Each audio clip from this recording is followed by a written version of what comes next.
हल्द्वानी अतिक्रमण मामले में हाई कोर्ट के आदेश पर सुप्रीम कोर्ट ने रोक लगा दी है। सवाल उठ रहा है कि क्या हल्द्वानी में 4400 घर, 2 मंदिर, 20 मस्जिद, 3 सरकारी स्कूल, 11 मान्यता प्राप्त निजी स्कूल, 1 सरकारी स्वास्थ्य केंद्र पर 8 जनवरी को अतिक्रमण के ठप्पे के साथ अब बुलडोजर चल जाएगा। इन सवालों में अहम सवाल है कि सरकार ने अतिक्रमण करने वाली जगह पर स्कूल, अस्पताल कैसे बना दिए।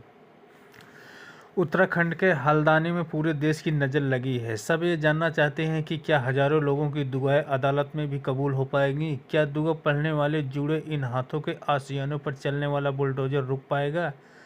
क्या रेलवे की ज़मीन पर अतिक्रमण की कीमत 50,000 लोग चुकाएंगे या फिर सरकारी चूक का नतीजा जो 4400 परिवारों को अपना घर खोकर उठाना पड़ेगा।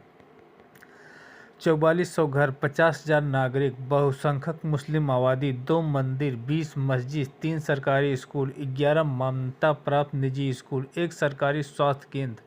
क्या इन सब पर 8 जनवरी को अतिक्रमण के ठप्पे के साथ अब बुलडोजर चल जाएगा।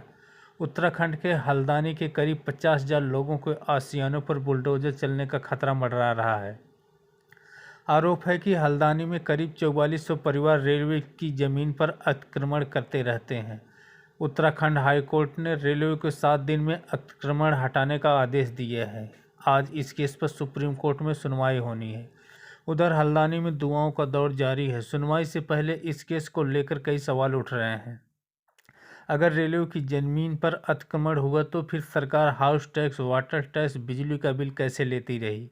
अगर रेलवे की ज़मीन है तो फिर सरकार ने खुद यहाँ 3-3 सरकारी स्कूल और सरकारी अस्पताल कैसे बना दिए। सरकारी स्कूल भी गिरेंगी तो बच्चों को अस्थायी रूप से पढ़ाने का प्रशासन सोचता है और हजारों लोग बेघर होकर कहाँ जाएंगे। ये क्यों नहीं सोचा जाता। जब सरकार तक को नहीं पता कि ज़मीन रेलवे की है या सरकारी, तो फिर सिर्फ जनता क्यों अतिक्रमणकारी है। इन सवालों का जवाब मिलना बाकी है, लेकिन प्रशासन ने अपनी पूरी तैयारी कर ली है। जिनके घरों को अतिक्रमण मानकर उत्तराखंड हाई कोर्ट के निर्देश पर गिराने के लिए रेलवे के अधिकारी तैयारी कर चुके हैं, मुआयना कर चुके हैं। प्रशासन ने कितनी फोर्स मंगानी है घर गिराने के लिए तय कर लिया है।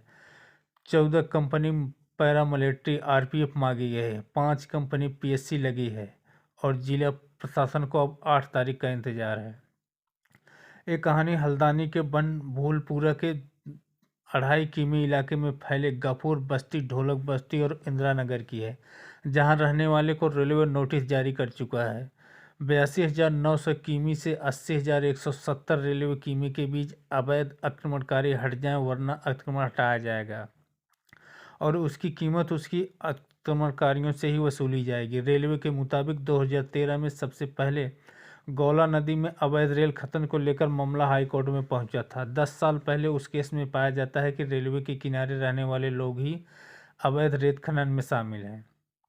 तब दावा है कि हाईकोर्ट ने रेलवे को पार्टी बनाकर इलाका खाली करने के लिए कहा। तब अस्थायी निवासियों ने विरोध में सुप्रीम कोर्ट जाकर याचिका दायर की। सुप्रीम कोर्ट ने अस्थायी निवासियों की भी दलीलें सुनने का निर्देश दिया। रेलवे दावा करती है कि सभी पक्षों को फिर दलीलें सुनने के बाद हाईकोर्ट ने 20 दिसंबर 2022 को अतिक्रमणकारियों को हटाने का निर्देश दिया।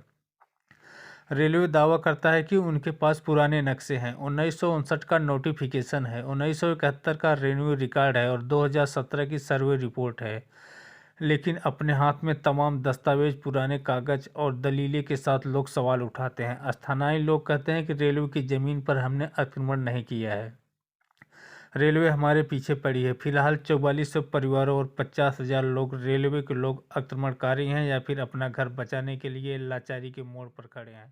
फैसला